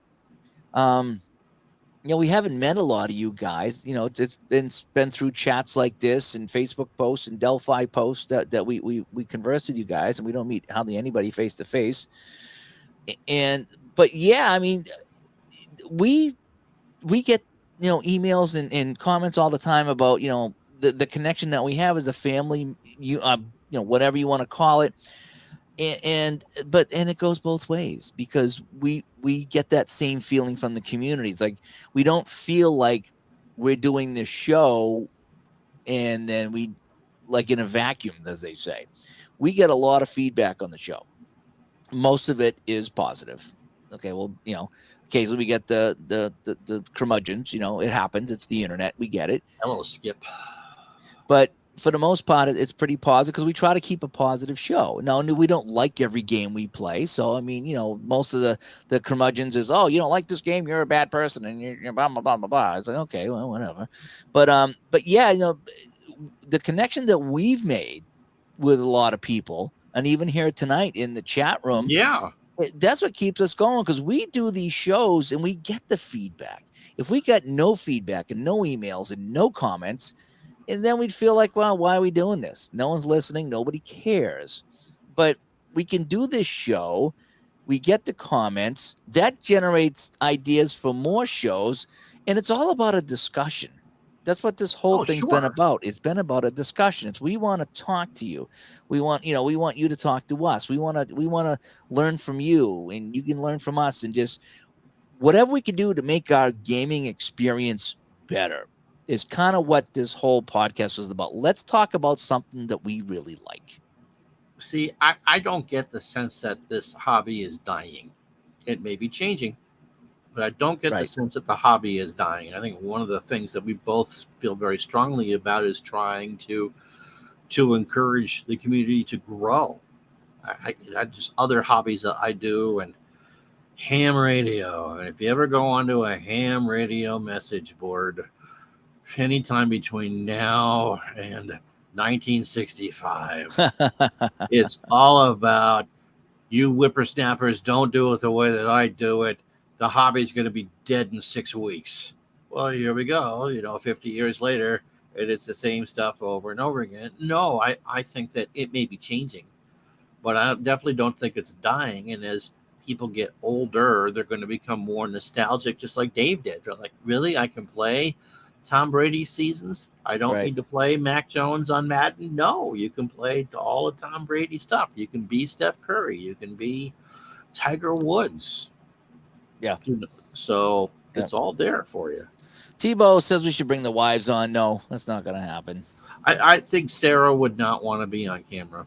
Yeah, not like mine would be either. She doesn't really know what I do. She doesn't care less about what. She never come on the video game show, so she played video games, so she's not coming on this one. Yeah. Glenn says he used to make up games with his Tops card. It all starts somewhere. Yeah, I remember as a kid. Hang on. A stack of them. Yeah. All right. I remember as a kid, being in my apartment building, and the upstairs neighbor, we laid out my baseball cards, and we would play a baseball game, and we look at the back of the pitcher card, and he had all these numbers on him, right? And so whatever the first number was the first inning, and then we look at the batter and flip over the batter card, and whatever his first number was the first. So if the pitcher had a 4 and the batter had a 5, that's a 1. That was a single or something like that. However we did it was all about that. Now, I was so young that I didn't realize that, boy, if my pitcher's got a 1, he's going to get smacked around here. You know what I mean? But we would just play happy-go-lucky with baseball cards. You know, like Glenn was saying, he played a game with his Tops cards, and we did too. And I don't remember how it was. I was probably 5 at the time, but I remember trying to do something with baseball cards and just something just to have some fun, because there was no video games back in 1974. At least nothing that we could play. So, I mean, we would find ways to do that. I remember taking the hockey players for my birthday cake and playing so many games of, Stanley Cup hockey on my table. That just kind of happened. So, in a way, it was really fun back then, getting creative with a lot less. It really was. It really was. And Pesky Paul, we need a 7-part 30 for 30 documentary on Ron and Dave. Yeah, there we go. No, we don't. Is it Digital to Dice behind the music? That's right. Let me tell you another thing about Gardner. Are there any gaming conventions that we go to? No. Ron doesn't travel that much. I was supposed to go to a Hockey Blast event probably back in 2018, maybe even 2019, that was in Massachusetts. Problem was, it was on a Saturday, and I work all Saturday, and it was an hour away, probably closer to 2 hours with the traffic. So I would either have to take the day off, because if I tried to go even right when I get out of work, I might have got there when they were done. And at the time, I couldn't shut down an entire day of work at the rink to go to it. So sadly, I missed it. And it turns out the day they had it, even though I was going to sneak out, I ended up getting really sick too. I had a really bad cold, so whatever it was before the COVID, and so I never made it. But I wanted to go to one. It was a hockey one. I was going to learn how to play Hockey Blast, and I never went to that one. So, Glenn says the connection with you both in this community is one of the favorite things. Yeah, I mean, and I think one of our better shows was You're Not Alone. Yeah. And, when we can do this, that we can talk about the games we play and talk about, which ones we like and which ones we've tried and things that happened during our game. And just, we're not alone sitting here in the basement just playing our game, that we can talk about these experiences. And that's how we share it. Because let's face it, there's not many people in my family or my circle of friends that give a care about, anything exactly. I do. So I have to go outside my circle so I can talk to people and get excited about things. I mean, that's why you see me come on here sometimes at crazy hours and talk about something that just happened. I want to talk about it, but I can't give my buddy a call and say, hey, guess what? I'm playing this Bruins game and they're up 6-1 in the second and they lost to Vancouver. He's like, what are you talking about? You know what I mean? But I can get on here and say, you wouldn't believe it. I rolled snake eyes 10 times in a row. The Canucks came back. They scored 5 in a row. They beat me, or the Spiders did this. And I can come on here and talk about it. And you guys know what I'm talking about. You guys know exactly what I'm talking about. When I talk to friends and relatives, I don't even talk to them about it. Seriously. They don't know anything about what I do. And they could care less. But you guys, the community, does this, and so the connection we have is it's like our lifeline is what it is when we want. Ron will call me during the day. It's like, you won't believe what happened, every once in a while I'll send you something on Strat where roll on a 1 and you roll a 1 I got the 1, I lost the game, or I had to go 1 to 19, I got to go, I roll a 20, and what are the chances, and So, Yeah. Let me see here. Tebow writes in, my wife and I talk about you both like you are friends down the street. Yeah, I think Yeah. that's kind of how it feels. It kind of, we haven't met, and a lot of us will never meet, except at these conventions here. And for me, it's hard to get away because I work crazy hours. So for me, I can't really fly on the weekends or whatever. So I'm kind of stuck. And I It's think just, the YouTube and Twitch and these type of things really are the same things as conventions. It's just oh a yeah, one way conversation a lot and of the time. that's why we Mhm. have guests on the show, so we can meet people, talk to them here on StreamYard, and get to know them. They can know us, and then introduce them to the community through our show, and that works out so well. I mean, it really does. So that's kind of how we do our meeting, is kind of this online things like that. Uh, Krista writes in, he loves the show because we basically are ourselves. Keep being yourself. He loves the honest opinions and help me decide whether I want to broadcast using these games. Yeah, and that's the thing is you know this, it is kind of like just No, we I just think talk. it's Yeah, tempting to get into being a character, but I don't think you do this very long if you're not yourself. yeah. No, Yeah. we don't get us wrong. We do rib each other, Oh, you know, absolutely. but it's all in good fun. I mean, nothing that we do is meant to hurt the other person. Right. Seriously, everything we do when we give each other, the good ribbing on the show, it's all good natured, and he'll bust my chops and I'll bust his about something or other, and it's just kind of, it's guys having a beer, is Yeah. what it is. It's kind of what is what we do here. So I think that comes across because I've listened to shows where people go into character, and then you see them afterwards, and they're like, wow, they're way way different than I expected. Yeah. And sometimes it's not a bad thing, because sometimes people can be real jerks just to try to get an audience and stir people up, and then you see them afterwards, and they're totally not like that, and you're like, wow, you're doing all this just to put on a show, and get clicks and likes. It works for Colin Coward. Yeah, it works for a lot of people. And not for me.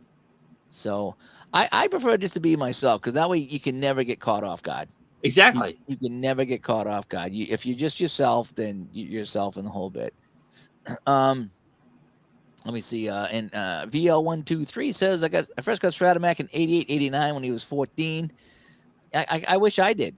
I wish I got into it back then. And are there any gaming conventions for this hobby? I know there's a lot of war gaming conventions. Yeah, I mean, you got APA has theirs, and Napa does a couple official ones. They just finished yeah. their one up in Atlanta. And was a Chicagoland tournament for APA over the weekend. I'm not sure Kurt Bergman, I think, was part of. APA's much. There are Strat tournaments. If you're on Facebook, Laura Strat, get a hold of her. She would know it's there for Strat. Play has their big PlayCon that Keith Avalone. Where yep. they move their PlayCon around a lot too. No, I think it's pretty consistent out in Colorado. Oh, is it now in Colorado? Yeah, I think Steve Towers on his way out there, and probably Al Wilson and a few other people. But yeah, they had the convention out there, and that's a big deal out there too for play. Get a hold of people who run these games, and they'll tell you how to do that. And you can run your own if it's other people locally, depending on what part of the country you're in. That may or may not be interested in doing something like that. I know APA is probably the best about doing that. Plays pretty good, and of course, with a pandemic, you really couldn't advertise too much for. I know there's some Strat tournaments.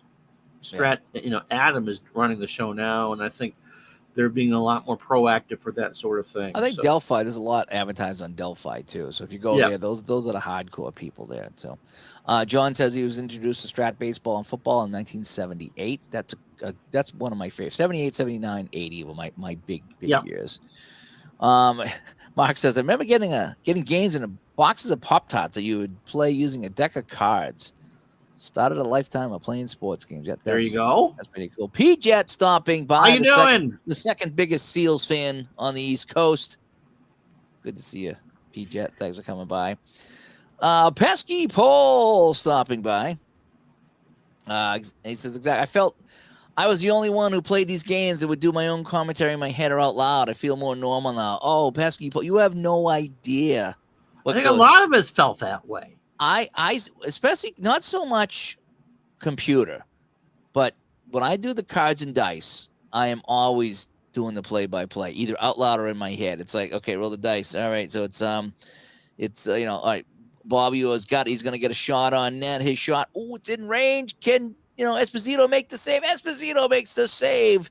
Oh, but the rebound goes over to Busick, and Busick scores. Oh, yes. Yes, I am commentating the entire time, mostly with the cards and dice. When I'm on the tabletop, I do that. When I'm on the computer, sometimes I'm just kind of kicking back and I get the mouse up and the feet up, and I'm just kind of taking it easy. So I'm not really doing that play by play. But when I'm doing the tabletop stuff, I think I'm always looking at that. I really am. I'm always doing that in my head. The play by play. So, and he liked the Games Unfinished Project Yeah, show. you did a whole chat with the unfinished projects. Yeah, there's so many unfinished product, Yes. I mean? But the other point that Pesky Poe was making too, when I found the Delphi forms, 98, 99, 2000, somewhere in there, I was stunned that people still played that stuff. Yeah. Yep. Let's see what does David say here. After the time you have spent on digital dice games, you have a bucket list of games or seasons you haven't played. Probably, I would imagine. Probably, yeah, there's tons of projects.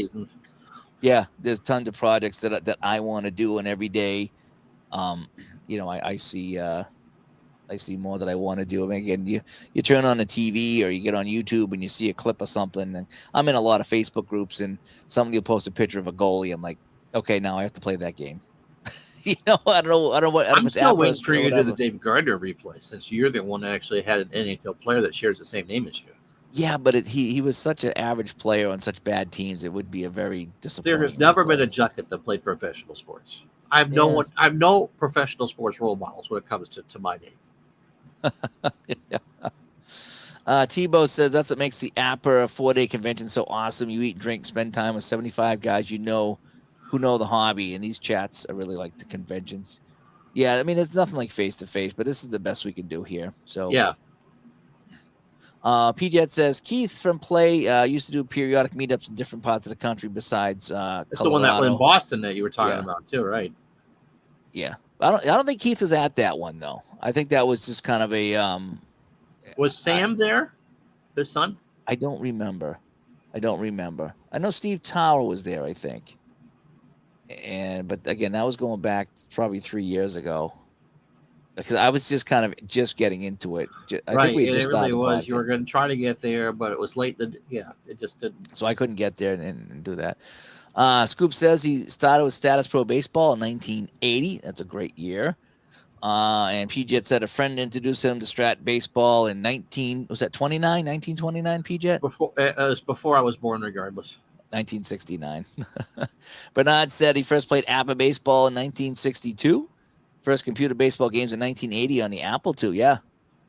Yeah, holy cow, the Apple II. My first computer was an Apple II. Was it really? Yeah. I never had an Apple of any kind. I really didn't. Let me see. VL says, I got back into OOTP, even though I said I wasn't going back. With that price point, you really, You get all the seasons with Out of the Park Baseball. You do. And the animations are fantastic. And now it's you can change the angles now, and you can change the size of the players, and you can really, really get into that there. I haven't played that as much. It's the ultimate sandbox. It really is. I just find that it's too busy for me. For me, I mean, I need to kind of ease into it, and I have played it, and I even set up my own fictional league in that, and I was having some fun with that. But it's just a big deal to play that game. I mean, if you've been playing it for a long time, it's not. But for me, I find that game is very, very difficult. And I Ray says I do the play-by-plays, and Benoit Benny Brodeur, he does the colors. That's from Shorzy. What does Scoop say? He had 80 status pro basketball. That's interesting. He would get mad at his friend because he didn't understand the stamina rating. Kareem took 20 shots in the first quarter. He just played by himself after that. Yeah, I could see how that would be kind of a bummer, you know. And yes, Ron does sound like Vin Scully, and it's like going back in time. Yep, he just does, you know. And I don't think he means to. I just think that's the way it comes out. Go through and do that. You know, and I do the same with hockey. I have my influences that I've watched do hockey in the past, and that's just kind of how it comes out of me. And it's a little bit of this and a little bit of that, and it's just kind of how it happens. Al, you know? Al Michaels has made an entire career sounding like Vin Scully. yeah, he does. Pesky Pole says NFL Network does those specials on past Super Bowl teams. He watches it and he immediately starts a new project. Yep, that's how we do it. That's how we do it, you know. P-Jet said he drove 21 hours with a friend to the Strat convention in Indiana in 78. Wow. I wonder what kind of car that was in. Was that a 70? Was that a Dodge Dart AMC Pacer? You know? Dash Rambler. Yeah, I wonder what that was. There you go.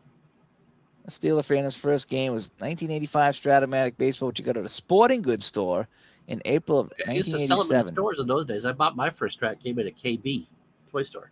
Yeah, they used to sell that, right? Yep, they used to sell that. They had Apple there too, but it wasn't all mail order. It was all yeah. So I sound like Shorzy now. Yeah, so 3 years of Digital to Dice in the can, so to speak. Again, our new website, digitaltodice.com. It points to a new site, I should say. We've always had that, but that now goes to a bigger and better website. We do have the Facebook group over there, facebook.com/groups. That's Digital to Dice. 1,100. Yeah, 1,100 people there if you're on Facebook. If not, you'll see us, over on the Delphi groups once in a while. So there's that. Again, if you'd like to donate to the show to help pay for the monthly bills, and there are monthly bills that come with doing the shows, the videos and the audio shows. We have a PayPal donation here, paypal.me/. Don't make us do the art auctions, okay? Yeah. Don't make us get in the hot tub. Chet and Nat aren't coming out back to auction off the artwork. Yeah, I do have a Venmo. It's a business Venmo account. If you'd like to donate that way too, just help us pay the bills. You know, anything would help at all. And again, if you'd like to be a Patreon member, patreon.com/digital to dice. And we'd like to thank all our Patreon members who have joined up to help pay the bills over here. Thank you so much there. So again, just ways you can help out with the show. That's all. PJ said it was a beat up station wagon that they went across country. Is it the Queen family truckster? Was that what it is? With the wood paneling on the side. There you go. Yeah.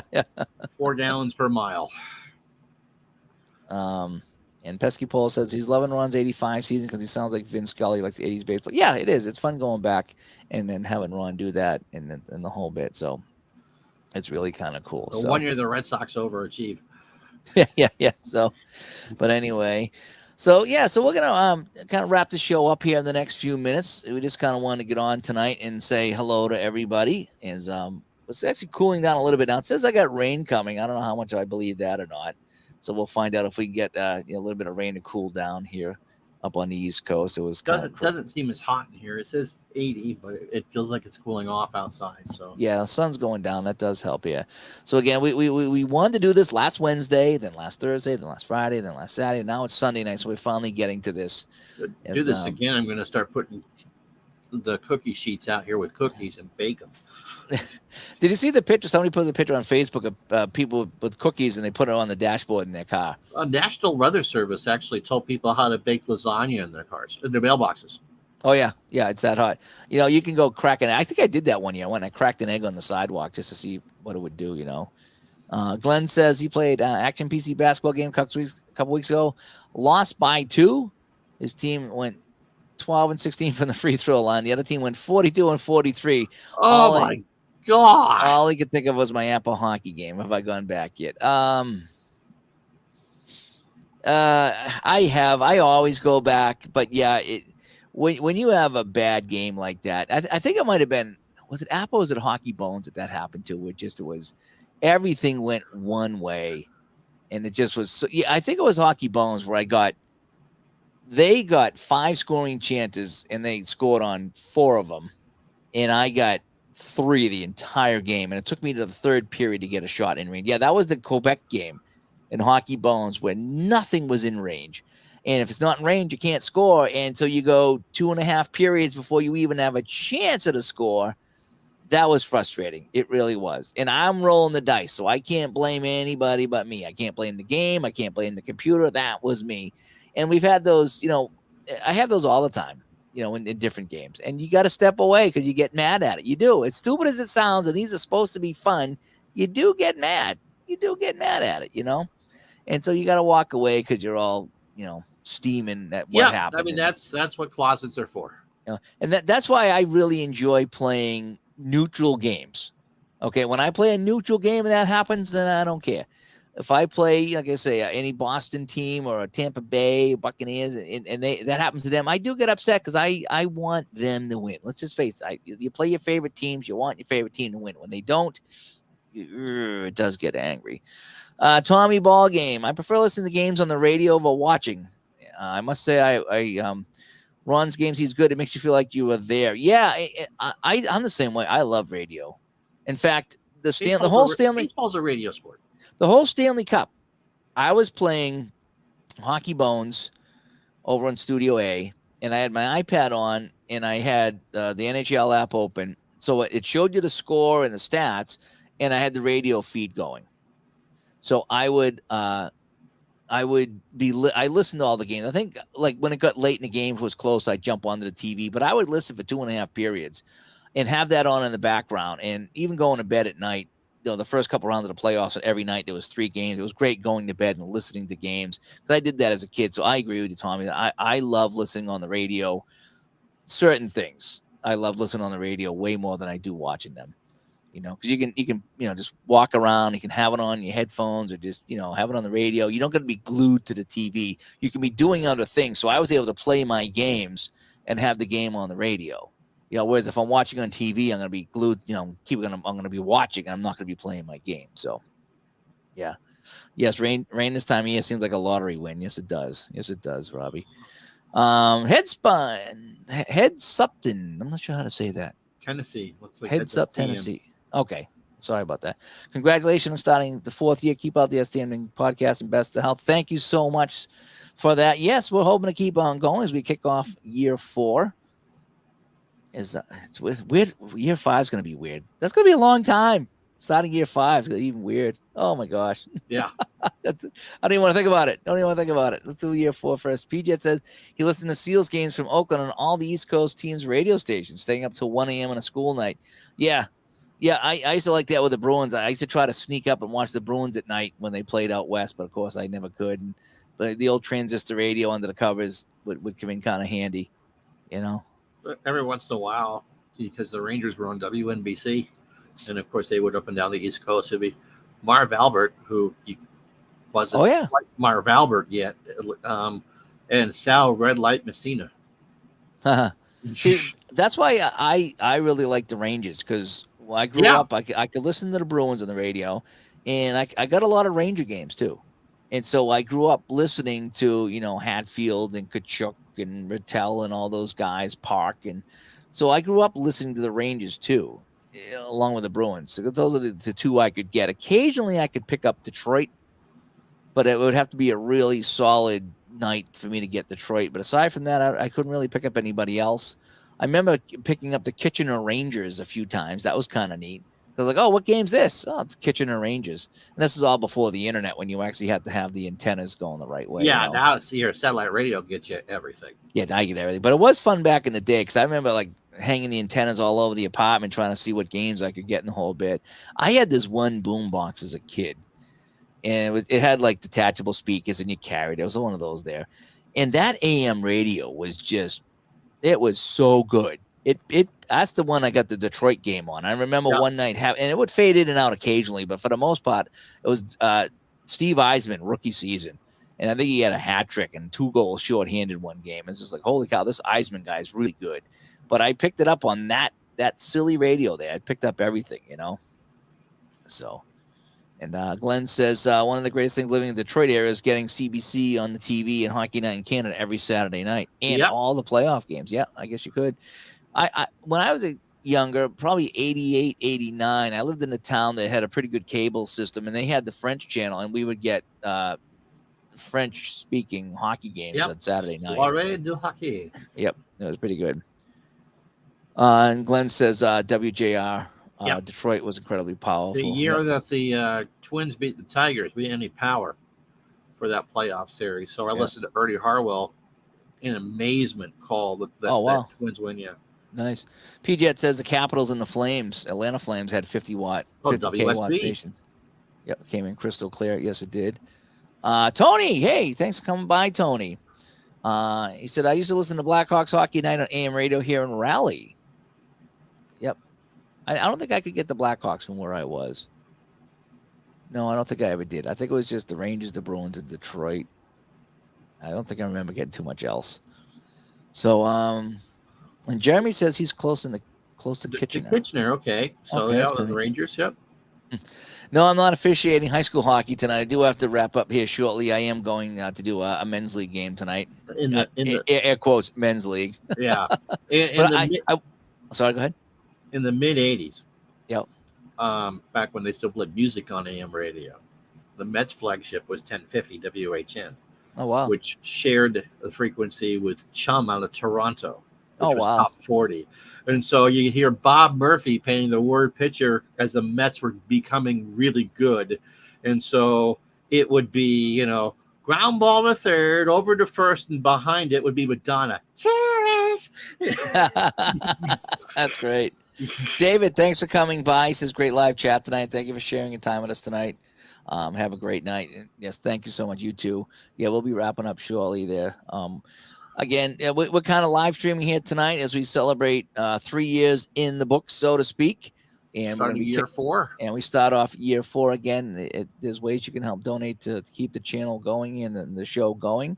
And we'll put in. So if you're listening on the podcast, it's probably not one of our best podcast episodes because we're doing a lot of chatting and a lot of visual stuff here on YouTube. But at least you can kind of hear what happened because we know not everybody watches on YouTube. So we like to put out both once in a while. And we didn't do a show this week anyway. So this really just kind of it gets a show out for us as well. And you get to, like I say, some people, we don't know where everybody listens. Some people some people listen on Zoom still. Remember that Zoom thing we talked about? That's what's kind of funny. Yeah, it's true. That's, I think, the weirdest one, Zoom. Yeah, it was. Who was talking about the, what was I going to say? Oh, I used to like to listen to baseball at night in the summertime. It'd be a night like this. It'd be super hot, and I'd spend the night. We used to spend time at our grandparents' house, and they were down by the water, so it was kind of cool. And I just had the one window in the bedroom, and I would go to bed at night. And I used to like to listen to the Texas Rangers games, like when Boston was in Texas. I don't know why. I just remember I'd go to bed at night on a Saturday night or whatever it was, and have the game on, and just Boston and Texas, and it was just so relaxing. You could hear like a little bit of the crowd noise in the background, and there's just and ball one. And then you hear them. And it was just very relaxing as a kid to listen to the ball game on the radio, especially at night, And playing in Texas, I think it was an hour or two difference. So they would start later. Yeah, so if 8:30 first pitch usually. Or if I go to bed, so if we were going to bed at 9:30 or 10, let's say, the game still had plenty of innings to go. It really was. So, yeah. And Ron singing Madonna is a show by itself. Yes, it is. Yes, it is. Wanting. Waiting, needing for you to justify my love. PJ said he listened to the Caps garbage pail game versus the Seals and it killed him. I don't remember that one there. Did you replay that? PJ, you got to replay that. Pick a game and replay the garbage pail similar game. To the Mickey Mouse game? It might have been, yeah. So, VL, thanks. Congrats onward and upward. Onward and upward as we start year 4 here tonight. Yep. And Todd B dropping by saying happy anniversary. Yep. Thank you so much.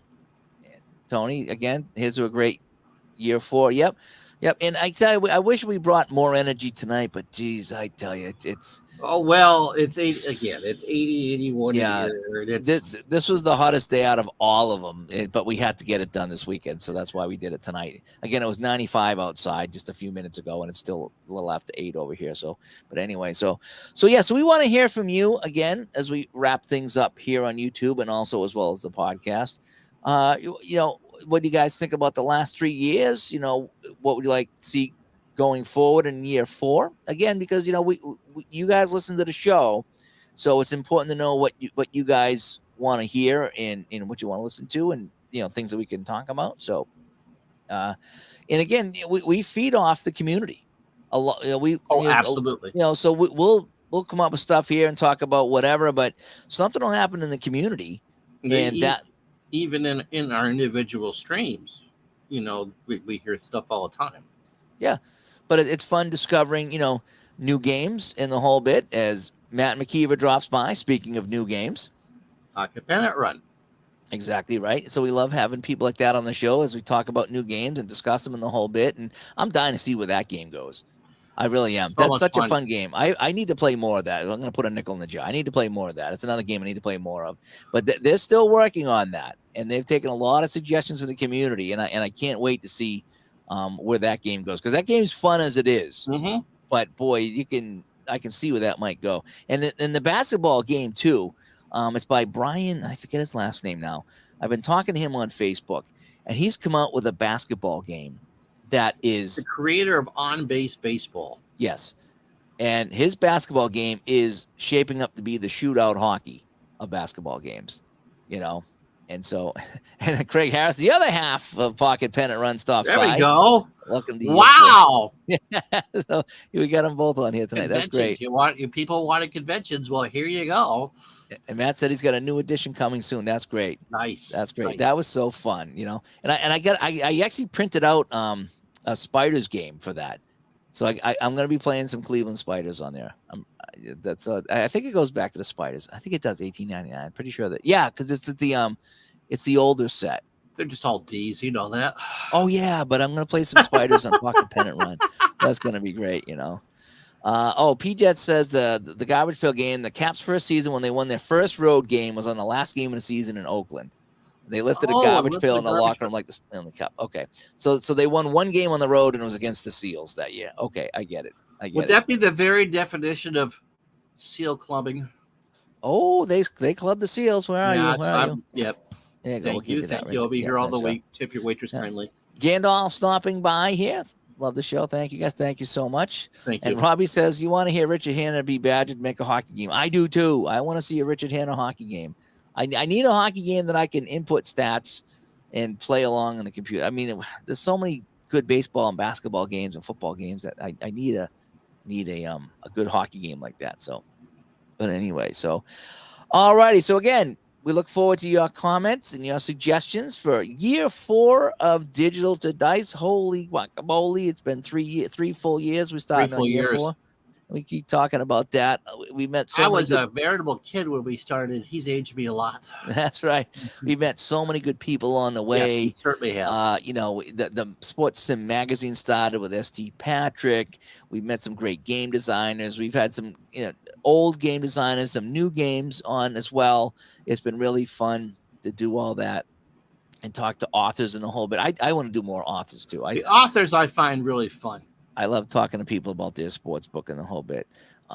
So, and Veal said, did anybody watch the Hall of Fame show? No, I didn't watch that today. Ortiz got in today. Yeah, that's great. Good for David. So, and so put all those links in YouTube about where you can get them out. Yeah, we're going to put in some links here after the show. Take care of that. So, so we'll do that. But anyway, so, all righty. Well, Ron, I want to thank you for 3 great years. It's been wonderful. And I look forward to. I like the pickup stuff. That we could have. Let me write that down here. Hang on a second. Why did they ever do that back in the day? When they take the pen and they put it on their tongue to start it. Really? Yeah, I believe so. Yeah. I can never figure that out. I always saw that in the Three Stooges. Hang on, let me write this down. I got a fountain pen that writes under whipped cream. Remember that episode, the fountain pen that writes under whipped cream? I think I saw that in a Klingon battleship magazine once. Girls of the Big Ten. That was an episode of the Three Stooges. Yeah. I had a dream that we invented a pen that wrote under whipped cream. That was a funny Stooges episode. Don't know why I ever thought about that. But yeah, we're going to put all the links and how you can help support the show in the description and on our podcast as well. And we'll release this probably tomorrow, the next day, out on Spreaker. So you'll have the audio version of this. So in case you missed this here, you can just listen to the audio version. But anyway, so year 4 coming up for Digital to Dice. Hopefully we're still going to go strong into the future. Only average 48 shows a year, so into the future. Oh, that's that. Door Go ahead. 2, Monty. I'll take door number 2. Door number 2. What was that? Let's make a deal. Yeah, let's make a deal. Let's make a deal. That's right. That's right. I need new sound effects. There. That way we can really ham this up over here. But so anyway, I like the pick 'em idea too. Yeah, we'll have to get that going for football season. I like that one. Maybe even baseball postseason too. We'll do something like that. So anyway, all right. So Ron, stay tuned. We'll wrap up the show on the podcast. If you're watching on YouTube, we're signing off. If you're watching on Facebook, we're signing off. Thank you so much for tuning in and checking out as we wrap up year 3. We go into year 4, and we just want to come on live and thank everybody. We don't go on live as much as we used to, but for special events like this, we will. Even on a really hot day, we're coming to you. All right. So we'll talk to everybody later on YouTube. Thank you so much for watching, and we'll catch you next time. Bye-bye. Thank you. Bye-bye.